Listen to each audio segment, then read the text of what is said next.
cây la co bao toát đã còn bù cài toát rụt lươn chấm nín bao còn cua pana cả đời con tái bởi khmiên cô đào cho bà lót có khmiên này đây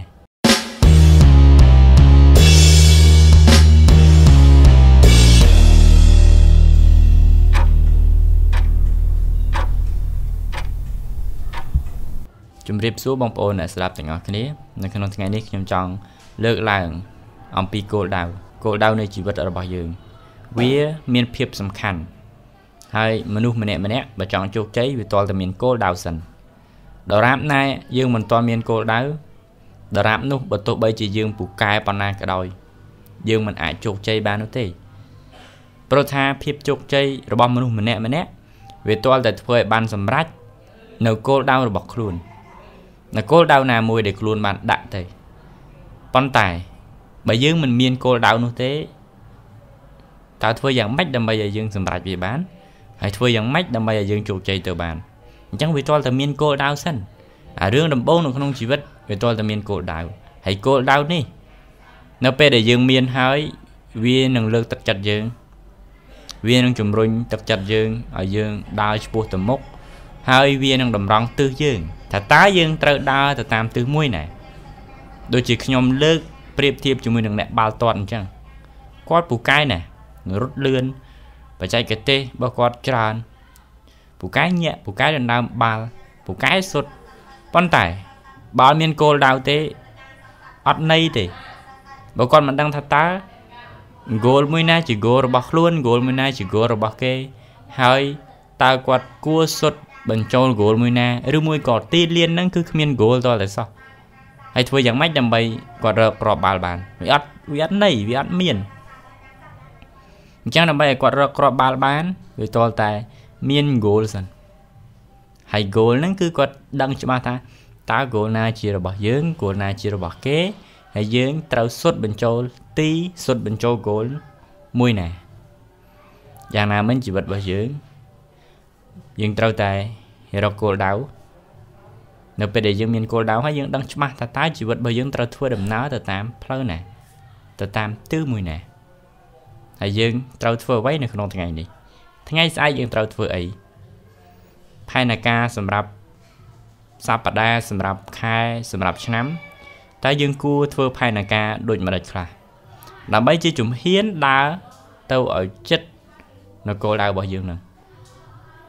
អញ្ចឹងនៅពេលដែលយើងមានគោលដៅយើងចាប់ផ្ដើមដឹងថាតើសកម្មភាពប្រចាំថ្ងៃយើងគួរធ្វើអីខ្លះហើយវាមានសារៈសំខាន់អញ្ចឹងទើប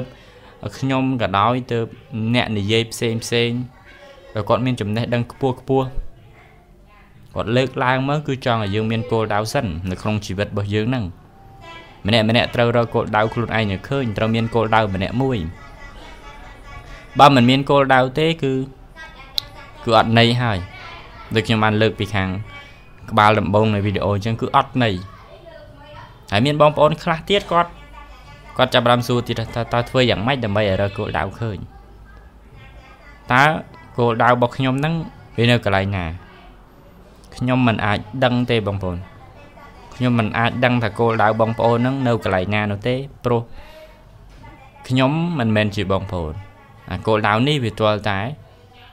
វាធ្វើតាមបេះដូងខ្លួនឯងខ្លួនយើងផ្ទាល់ជាអ្នកស្វែងរកវាយើងស្ដាប់បេះដូងយើងមើលថាតើយើងចង់បានអីហើយយើងគិតទៅដល់អនាគតជីវិតរបស់យើងនាពេលអនាគតហ្នឹងយើងចង់คล้ายទៅជានរណាអាហ្នឹងនៅពេលដែលយើងដឹងបែបហ្នឹងទើបយើងដាក់គោលដៅត្រូវកុំរបៀបយើងមិនទាន់ដឹងថាយើងចង់คล้ายទៅជានរណាផងចង់คล้ายទៅជាស្អីផងស្រាប់តែនឹកឃើញដាក់គោលដៅដាក់កន្លែងនេះមួយស្រាប់តែធ្វើទៅវាពិបាកដូចទៅមិនរួចដូរគោលដៅដាក់នេះវិញទៅមិនរួចដូរដាក់នោះវិញអញ្ចឹងវាវល់ពេញហ្នឹងហើយក្នុងជីវិតរបស់យើងវាទៅមកបដូរគោលដៅចុះឡើង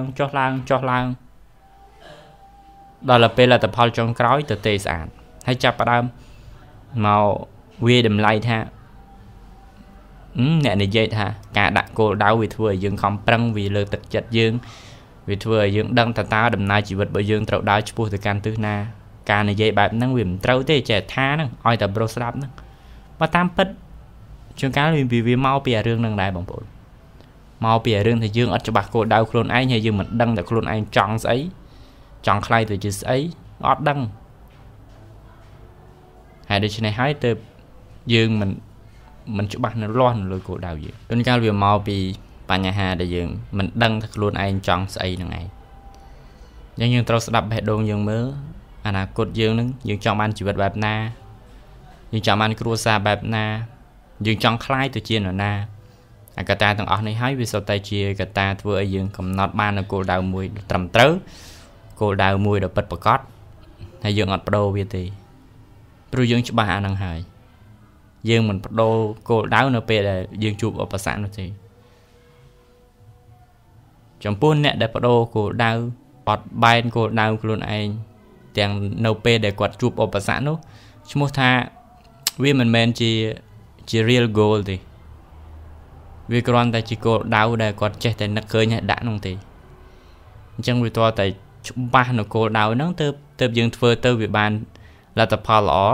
ទើបយើងជាមនុស្សដើរទៅរកភាពជោគជ័យ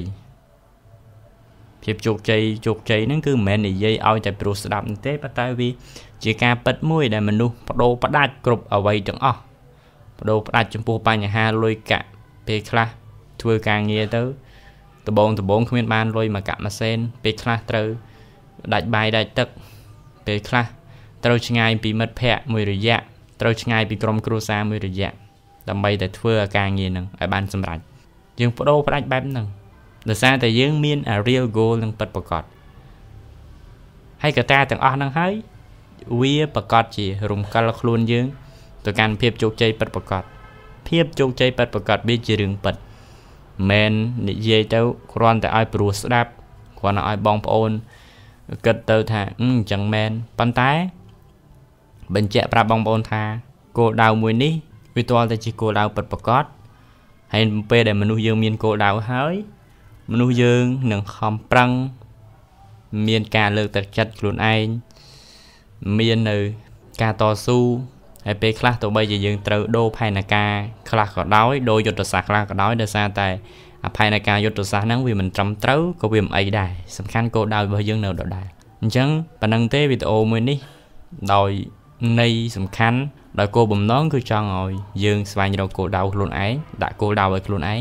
ទើបជីវិតរបស់យើងមានន័យទើបជីវិតរបស់យើងមានភាពជោគជ័យ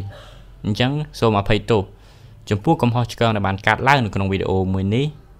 ហើយបងប្អូនអាចបញ្ចេញគំនិតយោបល់បើបងប្អូនយល់ឃើញយ៉ាងម៉េចសរសេរជា comment ដាក់មកយើងនឹងជួបគ្នានៅវីដេអូក្រោយៗទៀតសូមអរគុណសូមជម្រាបលា